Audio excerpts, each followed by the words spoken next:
Hi friends, welcome back to Birla's பார்வை. So இன்னைக்கு நம்ம கூட ஒரு ஈவி கார் வந்து இருக்கு. அஃப்கோர்ஸ் இந்த பிராண்டோட ஒரு ஃபர்ஸ்ட் ஈவி அப்படின்னு சொல்லலாம். இப்போ நிறைய பேர் இந்த ஈவியை நோக்கி தான் போகலாம் அப்படின்னு சொல்லி எங்களுக்கே கன்சல்டிங்கில் நிறைய என்கொயரிஸ் வந்து அதில் தான் வருது. அதுவும் இந்த பட்ஜெட் அப்படிங்கிறது இந்த 12 to 20 lakhs அப்படிங்கிறதுல ஆப்ஷன்ஸ் ரொம்பவே கம்மியாக தான் இருக்குது. இன்னொன்று நிறைய பேர் இந்த பட்ஜெட்டில் தான் கார் பார்க்கணும் அப்படின்னு சொல்லி நினைக்கிறாங்க. அதில் இந்த பர்டிகுலர் காரும் நம்மளால் சேர்க்க முடியும். மாருதி சுசுகியோட த 1&1 ஈவி கார் அப்படின்னு சொல்லலாம். அவங்களோட ஃபர்ஸ்ட் ஈவி விட்டாரா வந்து இன்னைக்கு நம்ம கூட இருக்கு. இந்த காரை பற்றின ஒரு ஃபுல் ரிவ்யூ ரீசெண்டாக நம்ம பண்ணியிருந்தோம். இன்னும் நீங்கள் பார்க்கலன்னா இங்கே கீழே நான் டிஸ்கிரிப்ஷனில் லிங்க் கொடுக்குறேன், நீங்கள் செக் பண்ணி பார்த்துக்கோங்க. இந்த காரோட யூசர் கம் நம்ம சேனலோட subscriber mister Suresh and mister சுரேஷ்மே இன்னைக்கு நம்ம கூட இருக்காங்க. Sir please. Hello sir. Hello sir. Hi சொல்லிடுங்க. ஹாய். Hi ma'am. இவங்க கூட தான் இந்த எபிசோடு வந்து இருக்க போகுது. இந்த காரோட யூசர் மிஸ்டர் சுரேஷ் தான். அவங்க தான் யூஸ் பண்ணுறாங்க. ஐஸ் இன்ஜினும் வச்சுருக்காங்க, ஈவியும் வச்சுருக்காங்க. அப்போ இந்த ஈவி டெரா பற்றி அவங்க என்ன நினைக்கிறாங்க, லாங் டிரைவும் இந்த காரை யூஸ் பண்ணி போயிருக்காங்க. அப்போ ரியல் லைஃப்பில் என்ன ரேஞ்ச் கொடுக்குது, இதோட பாசிட்டிவ் என்ன, நெகட்டிவ் என்ன, எல்லாத்தையும் அவங்க கூட நம்ம இன்றைக்கி பேச போகிறோம். வீடியோக்குள்ளே போகலாம். வீடியோக்குள்ளே போகிறதுக்கு முன்னாடி நம்ம சேனலை இன்னும் நீங்கள் சப்ஸ்கிரைப் பண்ணல அப்படின்னா சப்ஸ்கிரைப் பண்ணி வச்சுக்கோங்க. பக்கத்தில் இருக்க பெல் பட்டனையும் கிளிக் பண்ணிக்கோங்க. அப்போ தான் நாங்கள் போடுற எஃபர்ட் உங்களை வந்து ரீச் ஆகும். அது மட்டும் இல்லாமல் பி டிரைவ் அப்படின்னு 2 வீலருக்குரிய ஒரு சேனலும் நம்ம ஆரம்பிச்சிருக்கோம். அதையும் சப்ஸ்கிரைப் பண்ணிக்கோங்க. இப்போ வீடியோக்குள்ளே போகலாம்.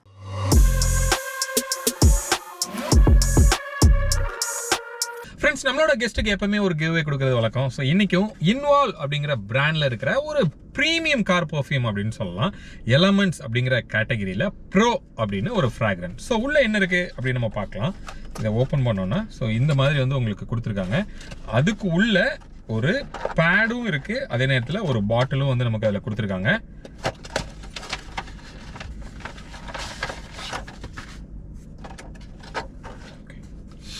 ஸோ இந்த மாதிரி 2 பேட் வந்து உங்களுக்கு இருக்குது. அதை நீங்கள் இப்படி IRVMல நீங்கள் ஹேங் பண்ணிக்கலாம். உள்ள இந்த மாதிரி ஒரு பாட்டிலும் கொடுத்துருக்காங்க. ஸோ இது ஒரு லிக்யூட் டைப் ஆஃப் பர்ஃப்யூம். நீங்கள் எவ்ரிடே காரை எடுக்கும்போது ஜஸ்ட் ஒரு 2 ஸ்ப்ரே கொடுத்துட்டு உங்களோட டிரைவை ஸ்டார்ட் பண்ணீங்க அப்படின்னா அந்த ஒரு ஸ்ட்ராங்கான ஒரு ஸ்மெல் வந்து நமக்கு வருது. இன்கேஸ் உங்களுக்கு இந்த மாதிரி ஸ்ட்ராங்கான ஸ்மெல் பிடிக்கும் அப்படின்னா இது ஒரு பர்ஃபெக்டான சாய்ஸாக இருக்கும். நம்மளோட சப்ஸ்கிரைபருக்கு 10% டிஸ்கவுண்ட்டில் கொடுக்குறாங்க. பிர்லா அப்படிங்கிற ஒரு கூப்பன் கோடை யூஸ் பண்ணி உங்களால் அது வாங்க முடியும். உங்களுக்கு தேவைப்பட்டால் அதை யூஸ் பண்ணி நீங்கள் வாங்கிக்கோங்க. ஸோ இதை வந்து நம்மளோட கெஸ்ட்டுக்கிட்ட ஹேண்ட் ஓவர் பண்ணிடலாம். Thank you so much sir. Thank you very much sir. Thank you sir. இப்போ ஒரு ஈவி பார்க்குறோம் அப்படின்னா நிறைய பேர் வந்து செகண்ட் காரை பார்க்கணும் அப்படின்னு சொல்லி தான் யோசிக்கிறாங்க. இது உங்களுக்கு பிரைமரி காரா இல்லை வேற ஒரு கார் வச்சிருக்கீங்களா? இது பிரைமரி கார் தான் சார். பட் இன்னொரு கார் என்கிட்ட இருக்கு. அது என்ன கார் யூஸ் பண்ணுறீங்க? Swift Dzire automatic sir. Oh, okay. இப்போ நீங்கள் வந்து ஒரு ஐஸ்ல இருந்து ஒரு ஈவி அதையும் ஓட்டுறீங்க, இதுவும் ஓட்டுறீங்க. அதுவும் அது ஐ திங்க் AMT அப்படின்னு சொல்லி நான் நினைக்கிறேன். அப்போ அந்த AMTக்கும் இந்த ஈவிக்கும் என்ன சேஞ்ச் பார்க்குறீங்க? அது வந்து பவர் தான் சார். Power and dark. நம்ம வந்து எஃபோர்ட்லெஸ்ஸாக இருக்குது டிரைவ் பண்ணுறது. அது ஈவன் தோ AMT இருந்தாலுமே அதில் கொஞ்சம் லோ ஸ்பீடில் போகும்போது ஒரு ஜர்க்கு தெரியுது எங்களுக்கு. இது வந்து பம்பர் டு பம்பர் டிராஃபிக்லாம் ஒரு கிஃப்டடாக இருக்குது ஓட்டுறதுக்கு. ரொம்ப எஃபோர்ட்லெஸ்ஸாக இருக்குது. மேம், இப்போ நீங்கள் ஈவி அப்படின்னு வாங்கும்போது கண்டிப்பாக உங்களோட இன்வால்மெண்ட்டும் இந்த செலெக்ஷனில் இருந்துரும். ஸோ ஈவிக்கு நிறைய பேர் போகிறதுக்கு யோசிக்கிறாங்க. பட் இருந்துமே நீங்கள் நிறைய ஒர்க் அவுட் பண்ணி தான் ஈவி போகலாம் அப்படின்னு முடிவு பண்ணியிருப்பீங்க. அப்படி ஒர்க் அவுட் பண்ண விஷயத்தில் ஒன்று ஃபினான்ஸு. ஓகே, அப்போது அந்த ரன்னிங் காஸ்ட் அப்படிங்கிறது நமக்கு கம்மியாகும் அப்படிங்கிற ஒரு இன்டென்ஷனும் நமக்கு இருக்குது. அப்படி நீங்கள் கால்குலேட் பண்ண விதத்தில் ஐஸுக்கும் ஈவிக்கும் என்ன டிஃப்ரென்ஸ் இருக்கும்னு நீங்கள் எதிர்பார்த்தீங்க? ஈவி சூஸ் பண்ணுறதுக்கு முன்னாடி கியா ஷெல்டாஸ் தான் சார் நாங்கள் ஃபஸ்ட்டு ப்ரிஃபரன்ஸாக இருந்தது. தட் மீன்ஸ் அது வந்து 23 lakhs சம்திங் வந்தது. ஸோ அந்த 23 lakhs கொடுத்து ஈவன் தான் நம்ம வாங்கினாலுமே எங்களுடைய பெட்ரோல் கன்சம்ஷன் வந்து 15,000 to 18,000 வந்து பர் மந்த் வந்தது. ஏன் நம்ம ஈவிக்கு போகக்கூடாது அப்படின்னு சொல்லி நாங்கள் சான்ஸ் எடுத்து ஈவி டெரா கால்குலேட் பண்ணி பார்த்தோம். அதில் வந்து பார்த்திங்கன்னா வெஹிக்கிளோட காஸ்ட்டே வந்து 21 lakhs தான். அப்போது 2.5 lakhsங்கிறது நமக்கு வந்து கம்மியாகுது இந்த வெஹிக்கிள் வாங்கும்போது. ஸோ அந்த 2.5 lakhs வந்து நாங்கள் சோலார் எனர்ஜியாக கன்வெர்ட் பண்ணி அதுலேருந்து பவர் எடுத்து நம்ம போடும்போது காஸ்ட் கண்ட்ரோலே வந்து எங்களுக்கு நில்லில் வந்துடும். ஸோ பேசிக்காக நாங்கள் வந்து ஃப்ரீ ஆஃப் காஸ்ட்டில் ஓட்டுற மாதிரி எங்களுக்கு தோணுச்சு. அது ஃபைன். இது வந்து உங்களோட பிளானாக இருந்தது. பட் வாங்கினதுக்கப்புறம் நம்ம போட்ட கணக்கு ரியல் லைஃப் ரெண்டு மேட்ச் ஆகுது நீங்கள் பார்க்குறீங்களா? டெஃபினட்டாக சார். நாங்கள் பிளான் பண்ண மாதிரி 21 lakhs தான் ஆச்சு. எக்ஸ்ட்ரா நாங்கள் எதுவும் இதுக்கு செலவுலாம் பண்ணலை. சோலார் பேனலும் போட்டாச்சு. ஸோ அதுலேருந்து நாங்கள் பவர் எடுத்து தான் நாங்கள் இப்போ பண்ணுறோம். ஸோ நில் காஸ்ட் தான் சார் எங்களுக்கு. ஓகே, அப்போ நீங்கள் என்ன பிளான் பண்ணீங்களோ அந்த காஸ்ட் வந்து ஒர்க் அவுட் ஆகுது அப்படின்னு நீங்கள் சொல்கிறீங்க. exactly. ஓகே சார், இப்போ ஈவி வாங்கும்போது இன்னும் நிறைய பேர் யோசிக்கிறது இந்த இன்ஃப்ரா வந்து இன்னும் கரெக்டாக பில்ட் ஆகலை. அதாவது நம்ம இப்போ ஹைவே நம்ம போகிறோம் அப்படின்னா சார்ஜிங் ஃபெசிலிட்டி நமக்கு அந்த அளவுக்கு இல்லை. பங்க்ஸ் பார்த்தோன்னா ஒரு எவ்ரி 5 கிலோமீட்டருக்கு ஒரு பெட்ரோல் பங்க் இருக்குது, ஈஸியாக போட்டுக்கலாம். பட் சார்ஜரில் அவ்வளோ இன்னும் டெவலப் ஆகலை. அதுவும் நீங்கள் போகிற இடத்துல கியூ இருந்தால் இன்னும் அதிகமாக வெயிட் பண்ண வேண்டிய சூழ்நிலை வரும் அப்படிங்கிறது பயப்படுறாங்க. பட் நீங்கள் பார்த்த வரைக்கும் நீங்களும் ஹைவேல எடுத்துகிட்டு போயிருக்கீங்க. இப்போ கரண்ட் ட்ரெண்டில் இந்த இன்ஃப்ரா எந்த அளவுக்கு டெவலப் ஆயிருக்குன்னு பார்க்குறீங்க? இல்லை சார், இப்போ கரண்ட் ட்ரெண்ட் பார்த்தீங்கன்னா கிராஜுவலாக இம்ப்ரூவ் ஆகிட்டு தான் சார் இருக்குது. அண்டு ஒன் மோர் திங் பார்த்தீங்கன்னா நம்ம இ-ஃபார்மி ஆப்னு இவங்க கொடுத்துருக்காங்க. அந்த ஆப்பில் பார்க்கும்போது எவ்ரி 20 கிலோமீட்டர்ஸில் ஹைவேஸை பொறுத்த வரைக்கும் எவ்ரி 25 to 30 கிலோமீட்டர்ஸில் சார்ஜிங் ஸ்டேஷன் இருக்குது. அப்பார்ட் ஃப்ரம் தட் மாருதி மாதிரி மாஸ் பிளேயர் உள்ளே வரும்போது அவங்க என்ன சொல்லியிருக்காங்கன்னா நாங்கள் 2000 டச் பாயிண்ட்டில் நாங்கள் இன்ஃப்ரா ரெடி பண்ணுவோன்னு சொல்லியிருக்காங்க. அதெல்லாம் வந்துன்னா கண்டிப்பாக there will be a huge upgrade இருக்கும் சார் சார்ஜிங் இன்ஃப்ராவில் தான் நினைக்கிறேன். ஓகே, அந்த கான்ஃபிடென்ட்டில் தான் வாங்கியிருக்கோம். Okay super. இப்போ நீங்கள் வீட்டில் சார்ஜிங் ஃபெசிலிட்டி இதுக்குன்னு கொஞ்சம் ரெடி பண்ணியிருப்பீங்க. அப்படி பண்ணும்போது உங்களோட ஈபிட்ட சொல்லி நீங்கள் ஏதாவது அப்கிரேட் பண்ண மாதிரி ஒரு சூழ்நிலை இருந்ததா, இல்லை கரண்ட்டாக வீட்டில் இருக்கிற இன்ஃப்ராவே உங்களுக்கு போதுமானதாக இருந்ததா? இல்லை சார், கரண்ட்டாக இருக்கிற இன்ஃப்ரா போதும். ஆனால் அவங்க வந்து 10 ஸ்கொயர் mm ஒயரிங் வந்து பண்ணணும்னு சொல்லியிருக்காங்க மீட்டர் டு சார்ஜிங்க்கு. ஏன்னா அப்போ தான் அந்த லோடு அது 7.2 கிலோவாட் பர் ஹவர் இல்லைங்களா அந்த சார்ஜரு. ஸோ அப்போ அதை லோடு தாங்குற மாதிரி 10 ஸ்கொயர் mm பண்ண வேண்டியது இருக்கும். அண்டு இபியில் வந்து நம்ம இன்புட் வந்து ரெக்வஸ்ட் பண்ணி மாற்ற வேண்டியது இருக்கும். இப்போ நமக்கு லோடு வந்து ஒரு ஃபேஸில் 2.5 கிலோவாட் தான் வருது, 3 ஃபேஸில் 7.5 கிலோவாட் தான் வருது. பட் இதுக்கு ஒரு ஃபேஸுக்கே 7.2 கிலோவாட் தேவைப்படும். அப்போ நம்ம அவங்ககிட்ட சொல்லி அப்கிரேட் பண்ணிக்கிட்டோம். 14 கிலோவாட் பர் ஹவர் இன்புட் கொடுக்குற மாதிரி அப்கிரேட் பண்ணிக்கிட்டோம். ஓகே, அப்போ உங்கள் வீட்டோட அந்த ஓவரால் அந்த அந்த வாட்டேஜே நீங்கள் இன்க்ரீஸ் பண்ணிருக்கீங்க ஈபியில் சொல்லி. ஏன்னா நாங்கள் யூஸ் பண்ணுறது 5 ஏசி யூஸ் பண்ணுறோம், அதுக்கே அந்த வாட் போதும். அப்போ நாங்கள் அடிஷ்னலாக வாட் தேவைப்படும். அது வந்து இண்டிவிஜுவல் ரெக்குயர்மெண்ட்டை பொறுத்தது தான். ஓகே, ஆனால் அவங்க போர்ட்டபிள் சார்ஜர் 3.2 கிலோவாட் ஒன்று கொடுக்குறாங்க, அதுக்கு வந்து எதுவுமே தேவையில்லை. அப்போ நீங்கள் வந்து அந்த வால் மவுண்ட்டும் ஃபிக்ஸ் பண்ணிருக்கீங்க. ஓகே, அப்போது ஈவி தான் அப்படின்னு முடிவு பண்ணதுக்கு அப்புறமா நீங்கள் என்னென்ன கார்லாம் ஷார்ட் லிஸ்ட் பண்ணீங்க? ஏன்னா உங்களோட பட்ஜெட் 20ங்கிறத கிட்டத்தட்ட க்ளோஸ் டு தட் அதை ஃபிக்ஸ் பண்ணியிருக்கீங்க. அப்போ உங்களுக்கு இருக்கிற ஆப்ஷன்ஸ் அப்படின்னு பார்த்தோன்னா வின்சர் ப்ரோ ஒரு ஆப்ஷனாக இருந்திருக்கும். அதுக்கப்புறம் இந்த ஈவிட்டாரா BE6மே வந்து உங்களுக்கு இந்த பட்ஜெட்டுக்குள்ளே வந்திருக்கும். அப்போ நீங்கள் இந்த கார்ஸில் எல்லாத்தையும் ஓட்டி பார்த்து டெஸ்ட் ட்ரைவ் பண்ணி கடைசியாக ஈவிட்டாரா வந்தீங்களா, இல்லை டேரெக்டாக ஈவிட்டாரா தான் அப்படின்னு போயிட்டீங்களா? Good sir. ஃபர்ஸ்ட் நாங்கள் MG வின்சர் பார்த்தோம் சார். ஏன்னா அதுதான் வந்து ரொம்ப ஜாஸ்தியாக மார்க்கெட்டில் இருக்குது, ரோட்டில் நம்ம அதிகமாக பார்க்க முடியும் இருக்குது அப்படிங்கிறதுனால நம்ம அதை டெஸ்ட் ட்ரைவ் எடுக்கலாம்னு சொல்லி எடுத்தோம். அது எடுக்கும்போது எனக்கு வந்து ரொம்ப டிஸ்கம்ஃபர்டபுளாக இருந்தது சார். ஈவன் தோ உள்ள இன்டீரியர்லாம் எனக்கு பிடிச்ச லைட்டிங் இருந்தாலுமே அதோட நாய்ஸ் எனக்கு வந்து டாலரேட் பண்ணிக்க முடியாமல் இருந்தது. ஸோ தட் MG வின்சரை நான் லிஸ்ட்டில் ஓகே, நீங்கள் வந்து road noise and tyre noise சொல்லுவேன். Okay, plus jumping also sir. அப்படியே தூக்கி சஸ்பென்ஷன் வந்து அது ஆனால் அப்படி தான் இருக்கும்னு வேற சொல்கிறாங்க. சரி, அதையே நம்ம ரிஸ்க் எடுத்து பண்ணணும். அப்புறம் BYD போனோம் சார். BYDயில் வந்து பேட்ரி ரொம்ப நல்லா இருக்கும்னு சொல்லி கேள்விப்பட்டு அதுக்கு போனோம். அதுக்கு போனால் அகெயின் எனக்கு SUV டிசைரில் உட்காந்த ஃபீல் தான் இருக்கே தவிர எனக்கு நம்ம அட்டோ 3 சொல்கிறீங்க. அட்டோ 3 எஸ், அட்டோ 3 சொல்கிறேன் சார். அது இன்டீரியர் எல்லாம் பார்த்தேன், நல்லா ஃபிட் அண்ட் ஃபினிஷிங் சூப்பராக இருக்குது. அதிலலாம் எந்த இதுவும் இல்லை. ட்ரைவ் பண்ணும்போதும் அந்த கம்ஃபர்ட்டாக இருந்தது. அதை தாண்டி எனக்கு வந்து SUVயோட கம்ஃபர்ட் எனக்கு அதில் வரல சார். ஸோ BYDயும் அதில் இருந்து எடுத்துட்டோம். BYD பேட்டரி சேம் வந்து ஈவிட்டாரால கொடுத்தாங்கன்ற ஒரே காரணத்துக்காக இதை போய் நம்ம டெஸ்ட் பண்ணலாம். நம்மளுடைய இது வந்து நல்ல SUVயோட ஹைட்டு நமக்கு வேணும், ப்ளஸ் பேட்ரி பேஸ் பண்ணி தான் நம்ம ஈவிக்கே போகிறோம். ஸோ அவங்க தான் பேட்ரி கொடுக்குறாங்கன்னும் போது ஏன் நம்ம இதை கன்சிடர் பண்ணக்கூடாதுன்னு சொல்லி அடுத்தது வந்து இதை ஃபிக்ஸ் பண்ணி வச்சுருந்தோம். இருந்தாலுமே இதுக்கு நடுவில் வந்து டாட்டா ரொம்ப பேசிகிட்டே இருந்தாங்க. டாட்டாவோட பஞ்ச் ரொம்ப நல்லா இருக்குதுன்னு சொல்லி, சரின்னு டாட்டாவோட பஞ்சு போனால் எங்களுக்கு அப்கிரேட் பண்ண ஃபீலே அது வராது போல இருக்குது. சரி, நம்ம வெயிட் பண்ணி பார்த்து ஷேராவோட அப்கமிங்கில் வெயிட் பண்ணி பார்த்து வாங்கலான்னு சொன்னால் அது ஃபிட் அண்ட் ஃபினிஷிங் வந்து நாங்கள் போய் ஐஸ் வெஹிக்கிள் பார்க்கும்போதே ஓப்பன் பண்ணி க்ளோஸ் பண்ணுறதே எங்களுக்கு ரொம்ப டஃப்பாக இருந்தது. ஐஸ் வெஹிக்கிள்லே அவ்வளோ கஷ்டமாக இருக்குது, நம்ம EV வேறு போகிறோம், அதில் எப்படி இருக்கும் நமக்கு தெரியாது. ஸோ அதில் ரிஸ்க் எடுக்க நம்ம வேண்டாம். ஸோ அந்த BYD போனதுக்கப்புறம் எங்களுக்கு ஒரு ஐடியா வந்தது சார். மாருதியோட ஈவிட்டாரா வந்து நம்ம கோத்ரூ பண்ணலாம். இப்போ உள்ள நான் சொன்ன ஒரே ஒரு விஷயம் மட்டும்தான் எனக்கு அதில் இல்லை. தட் மீன்ஸ் கலர் இன்டீரியர் வந்து கொஞ்சம் டார்க்காக இருந்தது. பட் ஆனால் ஓட்டுற ஃபீல் தான் நமக்கு ரொம்ப முக்கியம் கலரை விட. அது நம்ம எப்படி வேணாலும் நம்ம இன்டீரியர் வந்து இது பண்ணிக்கலாம். எனக்கு அந்த ஓட்டுற ஃபீல் வந்து ரொம்ப நல்லா இருந்தது. ப்ளஸ் வந்து ஹைட் சீட்டோட கம்ஃபர்டபிலிட்டி ரொம்ப ரொம்ப எனக்கு ரொம்ப சூப்பர். ஓகே பிடிச்சிருந்தது. ஃபைன். இப்போ பேட்மேன் அது ஐ மீன் B6 நிறைய பேர் நம்ம ரோட்ல இப்போ பார்க்க முடியுது. ஒரு மாதிரி கல்ட் மாதிரி ஒரு டிஃப்ரெண்ட்டான ஒரு ப்ரொஃபைலு. நிறைய பேருக்கு அதுவும் யங்ஸ்டர்ஸ்க்கு மேபி உங்கள் வீட்டில் இருக்கிற பசங்க வந்து கண்டிப்பாக அதை ஒரு சாய்ஸாக உள்ளே கொண்டு வந்திருப்பாங்க. அப்போ அந்த B6 வந்து நீங்கள் பார்த்தீங்களா? அதை ரிஜெக்ட் பண்ணதுக்கு என்ன காரணம்? என்னோட சன் வந்து B6 வந்து ஓட்டி பார்க்கணும் அப்படின்னு சொல்லி சொன்னாங்க. கண்டிப்பாக நீங்கள் ஓட்டி பாருங்கன்னு சொல்லி இவரும் அவனும் தான் போனாங்க. என்னை கூப்பிட்டாங்க, நான் வர மாட்டேன்னு சொல்லிட்டேன். பிகாஸ் ஆஃப் நான் உங்களுடைய ரிவ்யூஸ்லாம் நிறையா பார்த்துருக்கேன், மற்ற சேனல்ஸோட இதையும் நான் பார்த்துருக்கேன். அவங்க வந்து ஃபேண்டசியை நோக்கி அவங்க போகிறாங்க. ஸோ அவங்களுக்கு என்ன தேவைங்கிறத நான் கலெக்ட் பண்ணி அவங்களுக்கு வந்து அவங்க ஃபைனலாக அவங்க போயிட்டுலாம் வந்துட்டு வண்டின்னு வாங்கினா இது இப்படி தான் வாங்கணும் அப்படிங்கிற மாதிரி ஒரு மென்டாலிட்டியில் தான் வந்தா.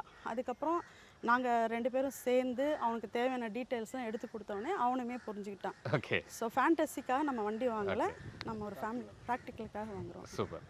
சார் இப்போது மஹேந்திராவோட 9E ஸோ அதுவுமே பார்த்தீங்க அப்படின்னா நல்ல பெரிய காரு, கிட்டத்தட்ட இனோவா கிறிஸ்டா அளவுக்கு லென்த் இருக்கிற ஒரு கார். ஆனால் 5 சீட்டர் அப்படின்னா உள்ள அந்த அளவுக்கு ஸ்பேசியஸும் இருக்குது, டெக்னாலஜி வைஸும் நிறையா கொடுத்துருக்காங்க. ஸோ அந்த காரை நீங்கள் பார்த்தீங்களா? அதை ரிஜெக்ட் பண்ணதுக்கு என்ன காரணம்? சார் நாங்கள் டெஸ்ட் ட்ரைவ் பண்ணி பார்த்தோம், ரொம்ப நல்லா இருந்தது வண்டி. பவர் டெலிவரி ஆகட்டும், comfort, rear seat comfort, driving comfort, every things fine. But எங்களுக்கு என்ன ப்ராப்ளம்னா இவங்களும் ஓட்டணும், என் ஒய்ஃபும் ஓட்டணும், எங்களுக்கு ஈஸியாக இருக்கணும். சிட்டிலையும் எங்களுக்கு சிட்டி தான் 90%, ஹைவே வந்து ரொம்ப கம்மி. ஸோ அப்போ சிட்டிக்கு ஈக்குவலாக ஒரு இன்னும் லெங்க்த்து கம்மியான கார் தான் நான் ப்ரிஃபர் பண்ணோம். ஸோ அது லெங்க்த்து பெரிய கார்ன்றதால அதை ஓகே. ஸோ ரிஜெக்ட் பண்ண வேண்டியது. 9Sம் அதே தான் காரணம் காரணம் சார். ஓகே. மோரோவர் 9S வந்து எங்களுக்கு 7 சீட்டர் ரெக்குவயர்மெண்ட்டே இல்லை. நாங்கள் 5 மெம்பர்ஸ் ஃபேமிலி தான், 5 சீட்டு ப்ளஸ் பூட் இருந்தால் போதுன்ற மாதிரி தான் இருந்தது. அப்போ அது அவசியம் இல்லாத ஆயிடுச்சு சார். சார் இப்போ ஃபைனலாக ஈவிட்டாரா தான் நம்ம கார் அப்படின்னு நீங்கள் வந்துட்டீங்க. ஸோ அதில் இந்த பிராண்டில் மாருதியோட ஃபஸ்ட்டு ஈவி வந்து இது. Yes sir. அஃப்கோர்ஸ் அவங்க லாஸ்ட்டாக வந்திருக்காங்க அப்படின்னு சொல்லலாம். ஒரு சில பிராண்டு மஹேந்திரா ஆல்ரெடி வந்து ஒரு 3-4 இயர்ஸாக வந்து ஈவி நிறைய ட்ரையல்ஸ் எடுத்து இப்போ ஓரளவுக்கு சக்ஸஸை வந்து பார்த்துருக்காங்க. BYD பியூர்லி ஈவி, MG ஐஸை கம்ப்ளீட்டாக ஓரம் கட்டிட்டு இப்போ ஈவி தான் அப்படின்னு உள்ளே வர்றாங்க. அப்படி இருக்கும்போது என்ன கான்ஃபிடென்ட் உங்களுக்கு மாருதி சுசுகியோட ஈவி போகலாம் அப்படின்னு முடிவு பண்ணதுக்கு? புரியுது சார். ஆக்சுவலாக BYD அண்ட் MG வந்து Chinese version of EV. So அங்கே அது நாங்கள் ரிஜெக்ட் பண்ணிட்டோம். ஸோ எங்களை பொறுத்த வரைக்கும் ஜாப்பனீஸ் ஆட்டோ மேக்கர் தான் எங்களுக்கு வேணும். ஈவியே எக்ஸ்பெரிமெண்ட்டு, அதில் போய் பிராண்டை எக்ஸ்பெரிமெண்ட் பண்ண முடியாது. ஸோ ஜாப்பனீஸ் ஆட்டோ மேக்கர் எப்பவுமே தேர் நோன் ஃபார் ரிலையபிலிட்டி, அவங்கள நீங்கள் நம்பி வாங்கலான்றது தான். அப்படி பார்க்கும்போது சாய்ஸே நமக்கு ஹோண்டா, டொயோட்டா, மாருதி தான் இருந்தது. ஹோண்டாவில் ஆல்ஃபா 0 இன்னும் வரல, அது லேட் ஆகும். ஸோ நம்ம சாய்ஸே டொயோட்டா அண்ட் மாருதி தான் இருந்து. நாங்கள் பேசும்போதே ஈவி எக்ஸ்பெரிமெண்ட் பண்ணோன்னா ஜாப்பனீஸ் ஆட்டோ மேக்கர் வந்து தான் வாங்கணுன்றதுல ரொம்ப பர்டிகுலராக இருந்தோம் சார். ஓகே. அதுக்கு இன்னொரு காரணம் என்னென்னா சார், ஜாப்பனீஸ் ஆட்டோ மேக்கர்ஸ் அவங்க டெஸ்ட் பண்ணிவிட்டு கம்ப்ளீட்டாக அந்த ப்ராடக்டை ஓகே பண்ணிட்டு தான் கன்சூமர் கையில் கொடுப்பாங்க. மற்றவங்க வந்து கன்சூமரை லேபாக யூஸ் பண்ணுறாங்க, கன்சூமரை ஒரு டெஸ்டிங் டூலாக யூஸ் பண்ணுறது வி டோன்ட் லைக் இட். அதுதான் மெயின் ரீசன். Okay sir. இப்போது ஈவிட்டாரால இருக்கிற வேரியன்ட்ஸ் நீங்கள் பிக் பண்ண வேரியன்ட் என்ன? உங்களுக்கு ஆன் ரோட் காஸ்ட் எவ்வளோ வந்தது? இந்த ஈவிட்டாரால வேல்யூ ஃபார் மணினா எந்த வேரியன்ட் சொல்லலாம் சார்? நான் பிக் பண்ணது ஆல்ஃபா, இதுதான் டாப் எண்டு. இது ஆன் ரோட் ப்ரைஸ் வந்து 21 lakhs வந்தது, ஃபுல்லி லோடடு. நாங்கள் கம்பேர் பண்ணி பார்க்கும்போது இதுக்கு கீழே இருக்குது ஜீட்டா, அது வந்து 18.5. பட்டு அதில் இது ஃபுல்லி லோடட்னும் போது எல்லா ஃபியூச்சர்ஸும் இருக்குது. நீங்கள் கொடுக்குற அந்த 2.5 lakhs அடிஷ்னலுக்கு இது ஒர்த். ஸோ நீங்கள் ஆடாஸ் இருக்கா, ஃபியூச்சரிஸ்டிக்காக இருக்குது, and UV cut, IR cut, windshield, so இது ஆடியோ சிஸ்டம், 8 ஸ்பீக்கரு. ஸோ எப்படி பார்த்தாலுமே நீங்கள் அந்த கொடுக்குற அமௌண்ட்டுக்கு இது ஒர்த்து. என்ன கேட்டால் டாப் வேரியன்ட் தான் வேல்யூ ஃபார் மணி சொல்கிறேன் சார். இப்போ இதோட பெர்ஃபார்மன்ஸ் பற்றி நம்ம பேசலாம். அதுக்கு முன்னாடி பேட்டரி. ஸோ அப்போ பேட்டரி ஐ திங்க் உங்களுக்கு 61 kW பேட்டரி வந்து உங்களுக்கு கிடைக்குது. அப்போ உங்களுக்கு ரேஞ்ச், ஏன்னா ஈவின்னு போகிறோன்னா ரேஞ்சுங்கிறதும் ஒரு மேஜர் க்ரைட்டீரியா. அப்போ உங்களுக்கு கிடைக்கிற ரேஞ்ச் சிட்டிக்குள்ளே எவ்வளோ கிடைக்குது, ஹைவேல எவ்வளோ கிடைக்குது? சார் இப்போ ரீசெண்டாக ஹைவே போயிட்டு வந்தோம். நாங்கள் வந்து ஒரு 90 to 100 மேலே எப்பவுமே ஓட்ட மாட்டோம். அப்படி ஓட்டும்போது எங்களுக்கு வந்து ஒரு 440 ரேஞ்ச் வந்தது. ஓ 440 கிடைக்குது. ஹை வேஸ்ட்ல சார். பிராண்ட் கோட் பண்றது ஐ திங்க் 560 கிட்ட 543. ஓகே, உங்களுக்கு கிடைக்கிறது ஒரு 440 எங்களுக்கு எடுத்தோம். எங்கள் டிரைவர் ஓட்டினாரு, அவர் இன்னும் எஃபிஷியண்ட்டாக ஓட்டினார். நான் எப்படி கால்குலேட் பண்ணுறேன்னா பர் கிலோவாட் கிலோமீட்ரு பர் கிலோவாட்னு இருக்கு இல்லைங்களா, அது வந்து 8 வந்தது அவருக்கு. ஓகே, அப்படி பார்த்தா 480. ஓ சூப்பர். 480 வருது. நாங்கள் ஓட்டினதுக்கு வந்து 440 வந்தது. ஓகே, சிட்டிக்குள்ளே நீங்கள் ட்ரைவ் பண்ணும்போது சிட்டிக்குள்ளே போகும்போது ஒரு 360லேருந்து 380 சார் கிடைக்குது. 360 ஹெவி டிராஃபிக்கில் ஒரு 360 350 கிடைக்குது. டீசெண்டாக இருந்தால் 380 கிடைக்குது.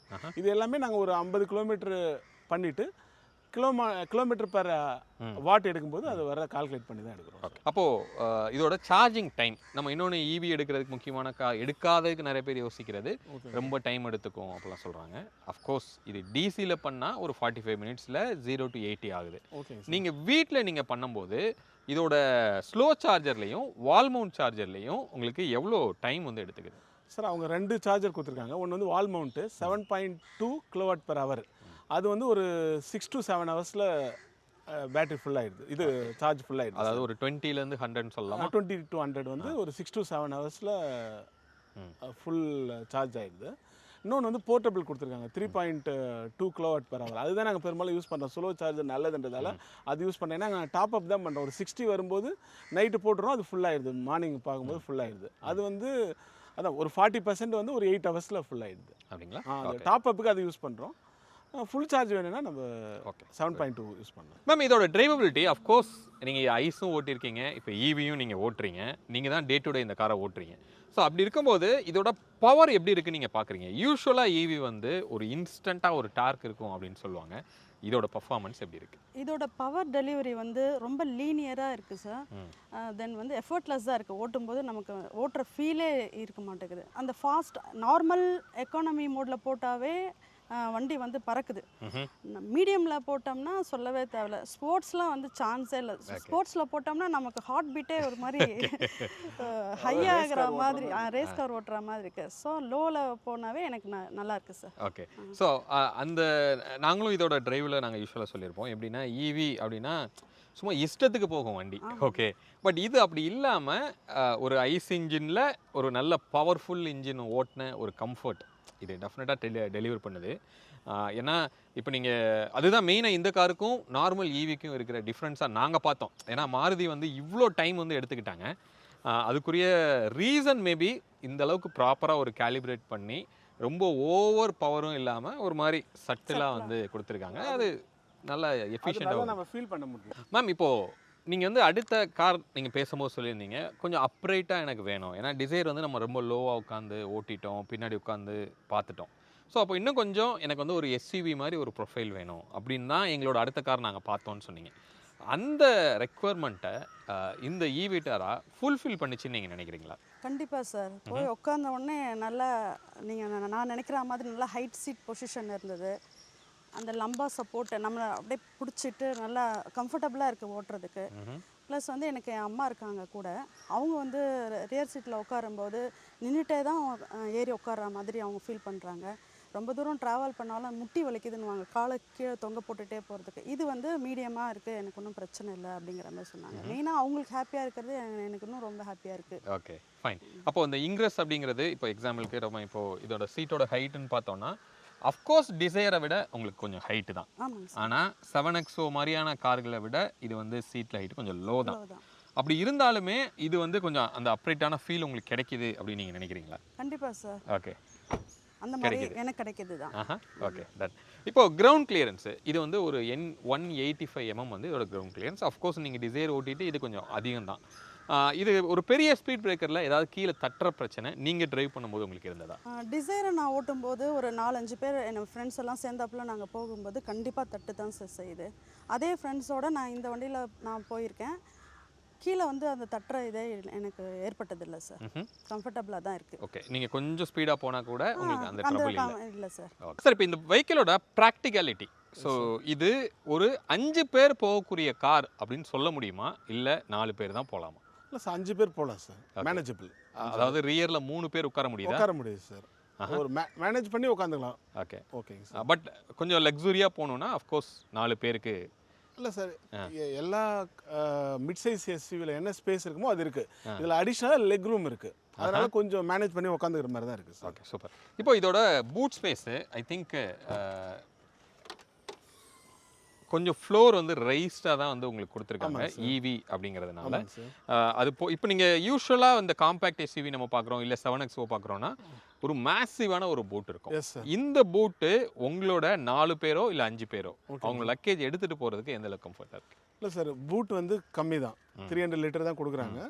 பட் எங்களுக்கு என்னென்னா நாங்கள் 90% சிட்டி தான், ஹைவேஸ் வெரி ரேர் தான்னும் போது எங்களுக்கு அது ஒரு பெரிய நெகட்டிவாக படலை. பட் ஒரு காமன் ஃபேமிலிக்கு பூட் வந்து பத்தாது. சரி, இப்போ ஒரு டிரைவ் வந்து நம்ம போயிட்டு இருக்கிறோம். இதோட டிரைவபிலிட்டி கொஞ்சம் வெளியில் பேசணும், இன்டெப்த்தாக இப்போ நம்ம பேசலாம். ஃபஸ்ட்டு வந்து இந்த NVH, ஏன்னா ஈவி அப்படின்னாவே அது ரொம்ப இம்பார்ட்டன்ட். நமக்கு வந்து ஹூட்ல இருந்து எந்த நாய்ஸும் வரப்போகிறது கிடையாது. பட் இந்த சரௌண்டிங்கோட நாய்ஸ் அதனால கொஞ்சம் டாமினேட் பண்ணும், ரொம்ப உள்ள வர்ற மாதிரி ஒரு ஃபீல்லாம் இருக்கலாம். இந்த கார்ல இன்சுலேஷன் எப்படி பண்ணிருக்காங்கன்னு நீங்க பாக்குறீங்க? சார், இன்சுலேஷன் வந்து ஒரு ஆவரேஜாக இருக்குது, டாப் நாட்ச்சில் இருக்குன்னு சொல்ல முடியாது, ஆவரேஜாக இருக்குது. ஸ்மூத்தான ரோடில் எதுவுமே தெரியாது சார்.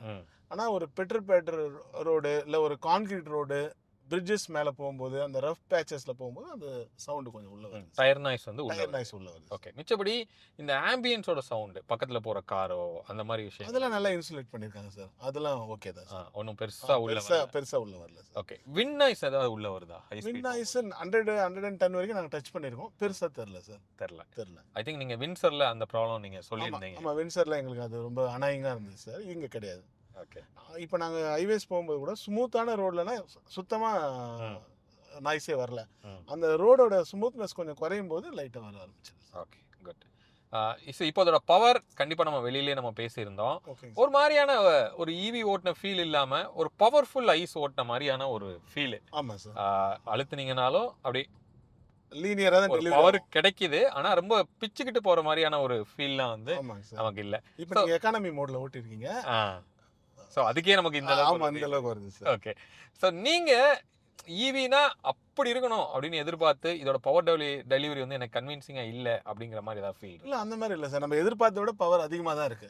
ஏன்னா நம்ம 100 லெவல்ல தான் ஓட்டும் ஹைவேஸ்ல, நமக்கு வந்து இது ரொம்ப மோர் தென் எனஃப் மாதிரி தான் இருக்கு சார் எங்களோட தேவைகளுக்கு. இதோட ஸ்டேரிங்கோட ஸ்டெபிலிட்டி ஓகே, சிட்டிக்குள்ள இப்ப நான் ஓட்டின வரைக்கும் ஓகேங்க சார், நல்ல ஸ்மூத்தரா இருக்கு. ஐ மீன் லைட்டரா இருக்கு, நீங்க மேனுவர் பண்றதுக்கு அவ்வளோ கம்ஃபர்ட்டா இருக்கு. ஆமாங்க சார். இதே நீங்க ஹைவேல எப்படி ஃபீல் பண்றீங்க? ஹைவேல ஹை ஸ்பீட்ல அப்படியே கம்ப்ளீட்டா மாறிடுது சார். ஒரு 60 தாண்டின உடனே அந்த ஹெஃப்ட் ஆட் ஆயிடுது. நீங்க ஒரு ரொம்ப கான்ஃபிடென்ட்டா இருக்கு சார். ரைட் குவாலிட்டி நீங்க ஒரு 100ல போனும் போதெல்லாம் என் ஒய்ஃப் 100 போறீங்க 50 போற மாதிரி தான் இருக்குன்னு தான் சொன்னாங்க. ஸோ அந்த ஸ்டெபிலிட்டி நல்லா இருக்கு சார், நல்லாவே இருக்கு. Okay, good. இதோட சஸ்பென்ஷனு சிட்டிக்குள்ள ரொம்ப சாஃப்டர் சைடில் கொடுத்துருக்காங்க. நமக்கு வந்து சின்ன சின்ன மேடு பள்ளம்லாம் போகும்போது அந்த இம்பாக்ட் பெருசாக உள்ள வராத அளவுக்கு நல்லாவே இருக்கு. ஆமாங்க சார். பட் ஹைவேல அது ஸ்டெபிலிட்டிக்கு எப்படி சப்போர்ட் பண்ணுதுன்னு பார்க்குறீங்க? இல்லை, ரொம்ப நல்லாவே சப்போர்ட் பண்ணுது சார். அதான் சொல்கிறேன் சார், ரோடு ஸ்மூத்தாக இருக்கும்போது நமக்கு எதுவுமே தெரியல, அவ்வளோ நல்லா இருக்கு. ரஃப் பேச்சஸ் வரும்போது மட்டும் அந்த நாய்ஸ் வருது. பட் ஆனால் ஸ்டெபிலிட்டியில் எந்த இப்போ நீங்கள் போய் ஒரு பஸ்ஸை ஓட்டேக் அப்படி கட் அடிச்சு அப்படி போறீங்க அப்படின்னா அது ஏதோ நம்ம கையை விட்டு வெளியில போற மாதிரி அந்த மாதிரிலாம் இல்லை சார். ஹேண்ட்லிங்லாம் ரொம்ப நல்லா இருக்கு, ரொம்ப நல்லா இருக்கு. ஸ்டீரிங் வந்து ரொம்ப ஷார்ப்பாக இருக்கு. ஸோ நம்ம அது ரொம்ப எங்களுக்கு பிடிச்சது. ஆக்சுவலாக ஸ்டேரிங் தான் உங்களுக்கு ரொம்ப பிடிச்சது. ஆக்சுவலாக மாறுதில்ல ஐஸில் பார்த்தீங்கன்னா ஸ்டேரிங்கில் நிறைய இஷ்யூ இருக்கும், ஃபீட்பேக் இருக்காது அந்த மாதிரிலாம். பட் இதில் நல்லாவே ஒர்க் பண்ணியிருக்காங்க, செம்ம ஃபீட்பேக் வந்து உங்களுக்கு. ஆமாம் சார், நீங்கள் யூ-டர்ன் அடிச்சு பாருங்க, ரிட்டர்ன் டு சென்டர் ஆக்ஷன்லாம் அவ்வளோ ஃபாஸ்ட்டாக வரும். கரெக்ட், அது நல்லாவே ஒர்க் பண்ணியிருக்காங்க. ஆமாங்க சார். பிரேக்கிங் எந்த அளவுக்கு கான்ஃபிடென்ட்டாக இருக்கு? பிரேக்கிங் நமக்கு ஆக்சுவலாக ரீஜன் மோட் வந்து லோவில் வைக்கும்போது நார்மலாக இருக்குது சார். நீங்கள் 3லாம் வச்சிங்கன்னா ரொம்ப ஷார்ப்பாக இருக்குது. அந்த ரீஜன் மோடை பொறுத்து அந்த மாறுது. ஆக்சுவலாக பிரேக்கிங் எங்களுக்கு வந்து கரெக்டாக இருக்கிற மாதிரி தான் எனக்கு தெரியுது. ஓகே, இப்போ நீங்கள் ஏதோ ஒரு எமர்ஜென்சி டைமில் பிரேக் அடிச்சு கரெக்டாக அந்த இடத்துல நின்றுச்சு இல்லை கொஞ்சம் மிஸ் ஆகுது அப்படிங்கிற பிரச்சனை இருக்கா? ஆனால் எங்களுக்கு நாங்கள் எமர்ஜென்சி பிரேக்கே அடிக்காத மாதிரி தான் ஓட்டுவோம் சார். இது வரைக்கும் நாங்கள் எமர்ஜென்சி பிரேக்கே அடிச்சதில்லை. ஸோ அது வி வாண்டட் அது நம்ம ஆக்சுவலாக என்ஜின் பிரேக்கிங்கை தான் மேக்ஸிமம் யூஸ் பண்ணுவோம். அது ஓகே, சூப்பர். இந்த வண்டியை நீங்கள் கண்டிப்பாக நைட்டில் ஓட்டி இருக்கிறதுக்கு வாய்ப்பு இருக்கும். ஆமாம் சார். சிட்டிக்குள்ளேயும் சரி ஹைவேலையும் சரி அதோட த்ரோ எந்த அளவுக்கு இருக்கு, விசிபிலிட்டி எந்த அளவுக்கு? விசிபிலிட்டி ரொம்ப நல்லா இருக்கு சார். ஆக்சுவலாக எனக்கு மாருதி காரில் இதான் பெட்டர் விசிபிலிட்டி உள்ள கார்னு நினைக்கிறேன் நான். ஐஆர் பார்க்குறோம் இல்லைங்களா சார், அது வந்து கொஞ்சம் நமக்கு அந்த விசிபிலிட்டி கொஞ்சம் கம்மியாக இருக்கிற மாதிரி ஒரு ஃபீல் இருக்கு. ஓகே, மிச்சபடி உங்களுக்கு லைட்டோட த்ரோ சூப்பராக இருக்கு சார். நீங்க வந்து அப்கிரேட் பண்ணணும் அப்படிங்கிற ஒரு ஃபீல்லாம் இல்ல, இருக்கிறதே போதுமானதா இருக்கு. இதுக்கு மோர் தென் எனஃப் மாதிரி தான் இருக்கு சார். ஓகேங்க. இப்போ இந்த காரை பத்தி நிறைய பாசிட்டிவான விஷயங்கள் வந்து நம்ம பேசிட்டோம். ஓகேங்க சார். அஃப்கோர்ஸ் எந்த காரா இருந்தாலும் நெகட்டிவ்ங்கிறது இருந்தே இருக்கும். ஆமாங்க சார். உங்களை பொறுத்த வரைக்கும் இந்த ஈவிட்டாரால மாருதி கான்சென்ட்ரேட் பண்ணி இதெல்லாம் இம்ப்ரூவ் பண்ணணும் அப்படின்னு சொல்லணும்னா என்னென்ன சொல்வீங்க? சார் இப்போ இது வந்து சப்ஜெக்டிவ். எங்களோட ஸ்பெசிஃபிக் ரெக்குயர்மெண்ட்டில் எது இல்லைன்றது நான் சொல்கிறேன். ஆக்சுவலாக ப்ளூடூத்து நம்ம ஆண்ட்ராய்டு ஆட்டோ கனெக்ட் பண்ணுறோம். எனக்கு கால் நிறைய வரும். அதை அட்டன் பண்ணும்போது நான் வந்து இன்ஃபோடைன்மெண்ட்டில் டச்சில் போய் தான் அட்டன் பண்ண வேண்டியது, இல்லை ஃபோனில் அட்டன் பண்ணணும். வேறஸ் பழைய காரில் ஓல்டு கார்லேயே பார்த்தீங்கன்னா ஸ்டீரிங்கில் கண்ட்ரோல் பண்ணுற மாதிரி இருக்கும். அட்டன் பண்ணுறது, கட் பண்ணுறது எல்லாமே ஸ்டீரிங்கில் இருக்கும். அது வந்து ஒரு குறைபாடாக நினைக்கிறேன். எங்களுக்கு வந்து அது இன்கன்வீனியண்ட்டாக இருக்குது. ஸோ ரெண்டாவது விஷயம் வந்து அந்த நான் ரியரில் உட்காந்தா கொஞ்சம் அண்டர் தை சப்போர்ட்டு லேக் ஆகுது. பட் அதுவுமே நான் பெரும்பாலும் உட்காரலன்றதால அது எனக்கு பெருசாக தெரியல. மூணாவது முக்கியமான விஷயம் வந்து பூட் சொல்லலாம் சார். பூட் வந்து இன்னும் கொஞ்சம் இம்ப்ரூவ் பண்ணியிருக்கலாம் அவங்க ஸ்பேஸு.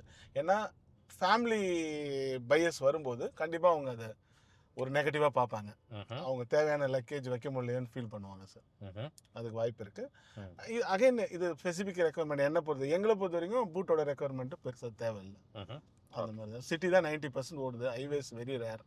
ஸோ அதுதான் சார். ஓகே.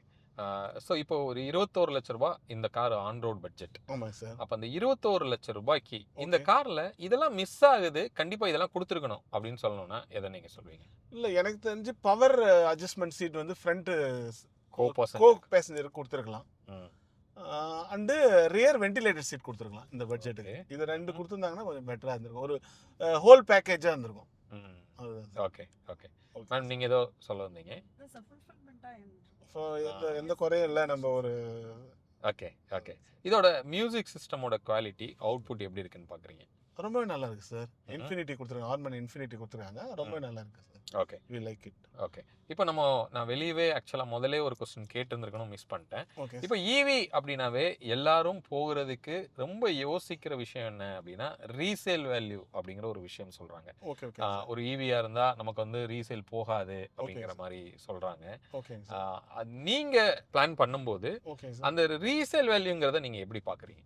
நான் ரீசேல் வேல்யூவை மைண்டில் எடுத்துக்கல சார். ஏன்னு கேட்டிங்கன்னா ஆக்சுவலாக இது வந்து நான் கம்பெனி பேரில் தான் எடுத்திருக்கேன். 30% எனக்கு டேக்ஸ் பெனிஃபிட், அதை டிப்ரிஷியேஷன் கிளைம் பண்ணும்போது ஓல் அந்த காரோட லைஃப் முடியும் போது 30% இமீடியட்டாக நான் சேவ் பண்ணிடுறேன்.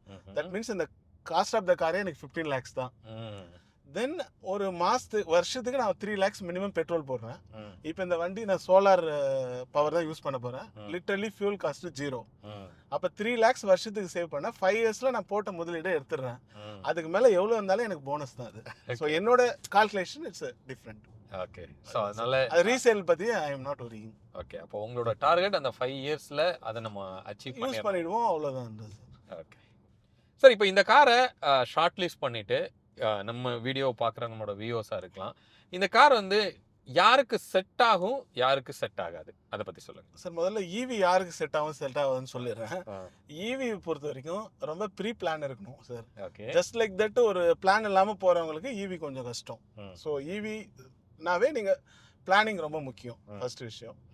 ஸோ ஈவிட்டாரா யாருக்கு செட் ஆகும்னு கேட்டிங்கன்னா ஒரு காம்பேக்ட் ஃபேமிலி, ஒரு 5 seater 5 அடல்ட்டு தான் இருக்காங்க, அண்டு அவங்களோட பெரும்பாலான யூசேஜ் வந்து சிட்டிக்குள்ளே தான் இருக்கும் அப்படின்னா அவங்களுக்கு வந்து சூட்டபிளான காராக இருக்கும். ஏன்னா அவங்க பூட் ஸ்பேஸை பற்றி கவலைப்பட மாட்டாங்க.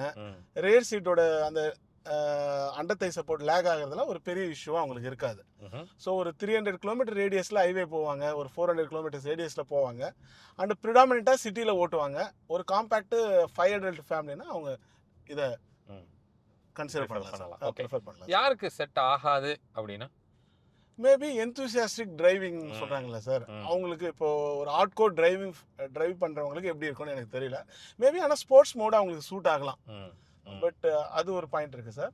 இன்னொன்று வந்து ரியர் சீட்டில் தான் அதிகமாக ட்ராவல் பண்ணுவாங்க. இப்போ அந்த ஒரு டிரைவர் போட்டு ரியர் சீட்டில் உட்காருவாங்கன்னா அவங்க மேபி அதுவும் அவங்க 5.6க்கு மேலே இருக்காங்கன்னா அவங்க சீரியஸாக யோசிக்கணும் சார். கண்டிப்பாக. Thank you so much. ஓகே. நான் கிட்டத்தட்ட ஒரு 3 hours ஸ்பெண்ட் பண்ணி உங்களோட ஹானஸ்டான ஒப்பீனியன் நீங்கள் ஷேர் பண்ணியிருக்கீங்க. ஓகே ஓகேங்க சார். உங்களோட நேரத்துக்கு ரொம்ப நன்றி. Thank you so much madam. உங்களோட ஃபீட்பேக்கும் கொடுத்தீங்க.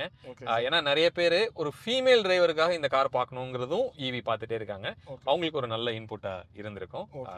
உங்கள் நேரத்துக்கு ரொம்ப நன்றி sir. Okay sir, Thank you. உங்களுக்கும் நன்றி. Thank you. ஏன்னா இது வந்து உங்களோட யூடியூப் சேனல் வந்து நிறைய பேருக்கு ஐ ஓப்பனராக இருக்குது. இப்போ முன்னெல்லாம் அந்த மாதிரி ஃபெசிலிட்டிஸ் கிடையாது. ஒரு டிசிஷன் எடுக்கிறது வந்து மிகப்பெரிய சேலஞ்சாக இருக்கும்.